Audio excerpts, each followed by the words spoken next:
Hey guys, it's Responsive again. Going to be giving you a new series today, Breaking Down Build Orders, Episode 1. In this series, we're going to be talking about what are build orders, why are build orders needed, and at the end of this video, I'm going to give you one Protoss build order. Build orders are very important, simply for the fact that without build orders, you're kind of playing just off of a whim. And when you're playing a strategy game like StarCraft, you really want to be focused on what you're actually doing. How every probe that you build, every pylon that you make should be at a timing in the early stages of the game, because there is the most efficient way to do things.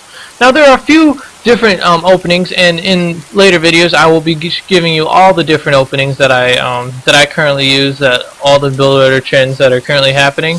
But for this video, I'm just going to give you one very standard opening, and you guys can, and we can go from there. The more videos, in future videos, I should say, I'll be giving you some other ones. So, yep, this is just the very standard Protoss vs. Terran early game. I realize that I've given you guys build orders before, but the problem is I haven't really given you guys openings. Now I'm gonna go on a very slow speed here. We're just playing it on normal speed, and we're actually really gonna break down everything I'm doing here. Notice right away. I took my probes right away. I've selected my. The first thing I do in the game is I select my nexus and build a probe, and then I grab all my probes and send them to the mineral patch. Reason for that is because I can select the nexus and push EVE to build a probe much quicker than I can select all my probes and send it to the mineral patch, so I can get that extra probe out a little bit quicker. Next, I set my rally to my mineral patches. That's very key to do. Very key to do in every single game. So yeah, you're just going to be seeing me in this video. I'm just going to break down a little bit of the game. It's not going to be the full game. Although at some point I might show the entire game. It's a very short replay anyways. But yes, okay, 9 probes.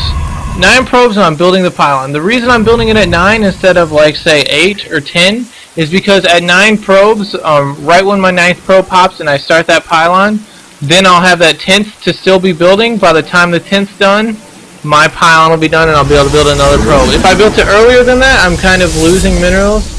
If I built it later than that, at say 10 supply, I'm definitely getting supply blocked very badly for quite a while, so I'm not able to build probes consistently. Notice next I am just building a gateway at 10. A lot of players prefer a gateway at 13 or 14, and I will show that build order as well. I prefer on maps like Steps of War and other close position maps to get a 10 gateway and then get the next probe out in chrono boost. Simply for the fact that the rush distances are so close that you really want your gateway units out as fast as possible. Alrighty. So yeah, I'm scouting around with my probe here. I'm just I'm seeing if I can get any information. I cut his barracks timing down a little bit because I was microing my probe around like that. Next thing going to be coming up at about 13 or 14 supply, I'm going to be building a assimilator. Now this is a good time to build the assimilator because it'll give me enough gas. Because the next building I'm going to be building is a cybernetics core. Now I build my assimilator before my cybernetics core because I don't need the I will need enough gas to be able to build my my stalkers or my sentries, which are units that require cybernetics core, by the time my cybernetics core is done. And that is the only way to ensure that you have enough gas, is to build your assimilator while your gateway's building, and then right when your gateway finishes, you'll have enough to still build that cybernetics core. So it's just the most efficient way to get out your higher tech units, your sentries and your stalkers, in a timely manner. If I were to wait until my gateway finished or something and then built the assimilator, or built the cybernetics core first and then the assimilator, it's still viable to do, but it's just not the most efficient because I'm not getting that gas out there. And then I throw down my second pylon at 17. So at this point, this gives me a lot of options. I can throw down a second and a third gateway, I can throw down, once my cybernetics core finishes, I can get a robotics.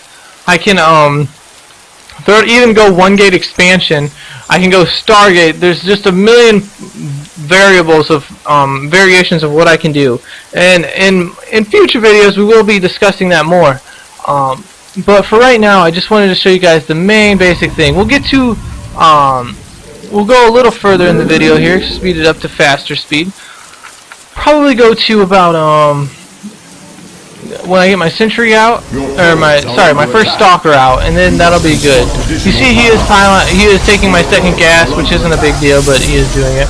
Okay, now notice right away I start my stalker the second I can, and I start my warp gates as soon as possible, and I have enough gas for both of them because I got that gas so fast, and chrono boosting that stalker. That's so huge. Okay, this will set me up for a nice mid game. I'm at 22 supply here. And like I said, there's a million transitions that I can do. This just really opens me up for whatever build that I feel like doing. I can transition very well from this opening build. So this is going to be the standard opening you're going to want to do in every Protoss vs. Terran that you start. If you have a pencil out on a pad and you want to write down the numbers, it's 9 pylon, about 10 gateway, and then about 13 or 14 assimilator, and then it's about 16 cybernetics core, 17 second pylon. Once your gateway finishes, start your first stalker right away, and start your warp gate upgrade and chrono boost your stalker. This is just a very strong opening that you can use in every single Protoss vs. Terran, and no matter what they do, you'll be able to stop it. You'll have a stalker out fast enough to where you can defend it, because you're getting it at 10 supply rather than later on in the game. Alright, so this is that's going to wrap up this video. If you guys have any questions about